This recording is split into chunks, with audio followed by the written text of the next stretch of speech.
Salut à tous, bienvenue dans cette nouvelle vidéo. Encore merci d'être de plus en plus nombreux à vous abonner à cette chaîne YouTube. Aujourd'hui, je vous fais une petite vidéo, c'est pour vous présenter encore un parfum de la maison Penhaligon's, comme je vous l'avais promis. C'est le Endymion que je voulais vous présenter aujourd'hui.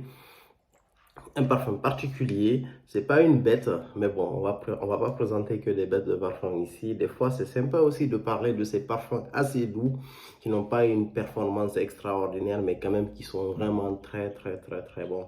Et ce parfum-là, entre guillemets, sur Fragrantica, on le présente comme étant un aromatique épicé ou un ambré épicé. Mais pour moi, c'est clairement un fougère avec du café, en fait. C'est comme ça que je le qualifie. C'est un parfum qui est très beau. Alors, de fait, on a de la lavande, on a de la bergamote, de la sauge clarée, de la mandarine. C'est vraiment quelque chose de très frais et d'explosif. Après, à note de cœur, on retrouve du café et du géranium. Mais vraiment, la note de café, elle est superbe. Quand je vous dis qu'elle est superbe, elle est vraiment superbe, cette note de café. C'est... Après les notes de tête, elles s'installent directement, en fait, et puis elles restent pendant vraiment un très moment. C'est un parfum avec lequel vous profitez vraiment. Vous prenez beaucoup de plaisir avec ce parfum-là. En notre fond, on retrouve en fait une structure assez riche, entre guillemets, dans sa description. Mais après, il y a certaines notes en fait que je ne ressens pas forcément. Je ne sais pas dans quelle proportion, entre guillemets, elles sont présentes dans ce parfum-là. Après, on retrouve du bois de santal, du cuir. Par exemple, le cuir, moi, je ne le prends pas trop. On a du mûr, de la noix de muscade, de la cardamome. Ces deux notes, on les sent. On a du poivre noir, on a de l'humus, on a du vétiver, de l'encens et de l'olibanum. L'encens, il se ressent un peu. Après, c'est vraiment, en fait, c'est un parfum avec vraiment beaucoup de profondeur. Il est hyper agréable. Mais le seul bémol de ce parfum-là, c'est pas un parfum, en fait, qui tient. Il n'y a pas cette projection. Il n'a pas une forte projection, entre guillemets. Vous ne le laissez pas dans toutes les pièces où vous passez. La tenue n'est pas exceptionnelle, sur la peau en tout cas, mais sur les habits quand même il tient. C'est vraiment un super beau parfum.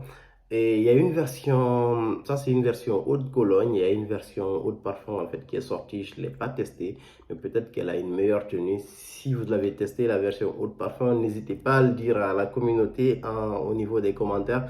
Mais par contre, personnellement, j'ai adoré ce parfum, il sent vraiment super bon. Si je devrais le renouveler, je devrais aller vraiment vers la version haut de parfum.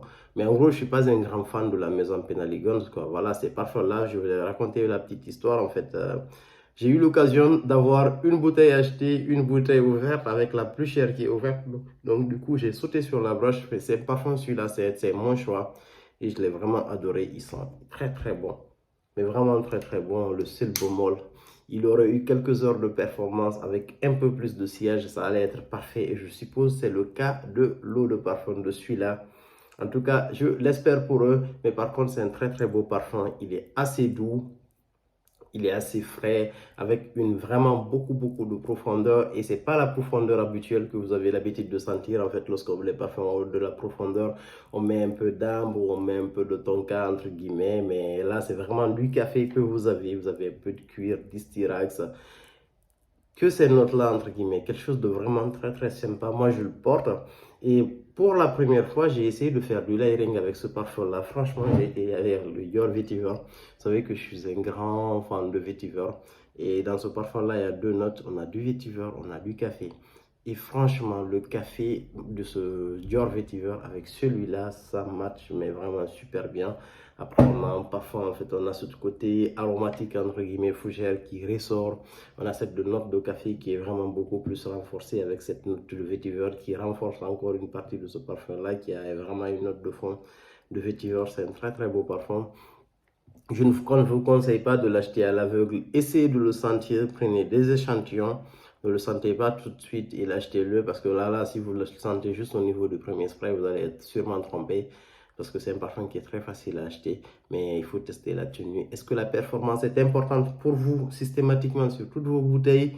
C'est une question à laquelle il faut répondre. Est-ce que des fois, vous avez juste envie d'un parfum qui sent très bon, sur lequel vous allez profiter quelques heures? Franchement, c'est un parfum qui vaut le coup et c'est un parfum qui est parfait pour le boulot. Quand vous allez dans un endroit avec beaucoup de gens, entre guillemets, avec des collaborateurs, vous n'avez pas forcément envie de vous faire distinguer par votre parfum. Vous êtes juste là, vous sentez bon, le petit parfum, il est là, léger.